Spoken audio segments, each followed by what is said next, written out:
جنوبی پنجاب کے اضلاع بھی سیلابی ریلوں کی زد میں ہیں۔ سینکڑوں دیہات زیر آب آنے سے 2 لاکھ سے زائد افراد نقل مکانی کر گئے۔ دریا چناب میں اونچے درجے کا سیلاب آج ملتان میں داخل ہوگا۔ شہر کو بچانے کے لیے ہیڈ محمد والا اور شیر شاہ بند پر شگاف ڈالے جانے کا امکان ہے۔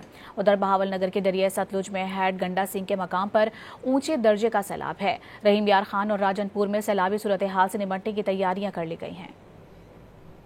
وسطی پنجاب میں بڑے پیمانے پر تباہی مچانے کے بعد جنوبی پنجاب پر بھی سیلاب کے خطرات منڈلانے لگے۔ دریائے چناب کا بڑا سیلابی ریلا آج رات ملتان سے ٹکرائے گا۔ انتظامیہ نے ہیڈ محمد والا سے 8 لاکھ کیوسک کا سیلابی ریلا گزرنے کا امکان ظاہر کیا ہے۔ اس سے قبل ہی دریا کے بہاؤ میں تیزی پر کئی دیہات زیر آب آ چکے۔ دریا کنارے آباد 2 لاکھ لوگوں نے مال مویشیوں سمیت نقل مکانی شروع کر دی۔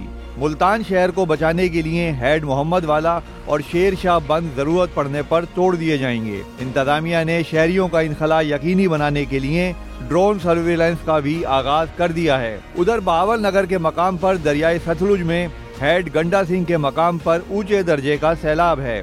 124 دیہات ڈوب گئے۔ 15 عارضی حفاظتی بند ٹوٹنے سے رابطہ سڑکیں بھی بہہ گئیں۔ 1 لاکھ افراد محفوظ مقامات کی جانب چلے گئے، جبکہ 95,000 ایکڑ پر تیار فصلیں پانی کی نذر ہو گئیں۔ رحیم یار خان کے مقام پر دریائے سندھ اور دریائے چناب میں بڑے سیلابی ریلے کی متوقع آمد کے پیش نظر انتظامیہ اور پاک فوج نے تیاریاں مکمل کر لیں۔ چاچڑا کے مقام پر اس وقت درمیانے درجے کا سیلاب ہے۔ اگلے 2 سے 4 روز میں یہاں بڑے سیلابی ریلے کا خدشہ ہے۔ دریائے سندھ میں راجن پور کے مقام پر پانی کی سطح میں مسلسل اضافے کے باعث مکینوں کی نقل مکانی جاری ہے۔ یہاں بھی بہت جلد بڑے سیلابی ریلے کا خطرہ منڈلا رہا ہے۔